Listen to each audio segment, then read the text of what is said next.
কর্মকাণ্ডের সাথে মানে ইনভলভমেন্ট ছিল এবং এত সুনাম আসলে এটা খুব কম লোকেরই ভাগ্যে ঘটে।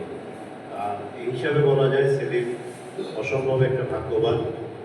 তো আসলে মানে সেলিমের বন্ধুরা তো সেলিম সম্বন্ধে অনেক কিছু বলতে পারবে, কিন্তু আমরা একটু সংক্ষেপে সবাই যদি একটু একটু বলে তাহলে মানে আমাদের প্রোগ্রামে কারো স্পেসিফিক্যালি আমি আসলে কারো নাম বলতে চাইনি, আমি চাইছিলাম সবাই যার যার মতো ডায়াসে সে কথাটা বলুক। তো এই পর্যায়ে আমি আফসার মাহফুজকে একটু ডাকি। আফসার মাহফুজ সংক্ষেপে বলবে, এরপরে পলিটিক্যাল সায়েন্স এবং পলিটিক্যাল সায়েন্সে কেউ যদি বলতে চায় আমাদের জন্য হাতটা তুলতে আমাদের জন্য সুবিধা। ওরা আমাদের সাইফুল সাইফুল তো পরে বলবে। সাইফুল আমরা ওনার একটু দীর্ঘ সময় শুনতে চাই তো সাইফুল বাহাদুর বলবে। আর আমি স্পেশালি থ্যাঙ্কস যে মানে নাজমা এত ব্যস্ততার মধ্যে এসেছে, কৃষ্ণা এসেছে, নাসিমা সরকার এসেছে।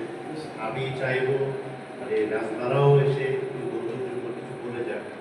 মানে এটা আফসারের পরে আমি চাইবো মানে আমাদের বান্ধবীরা একটু মানে যারা যেমন মুসনা তো ডাইরেক্ট পলিটিক্যাল সায়েন্সে।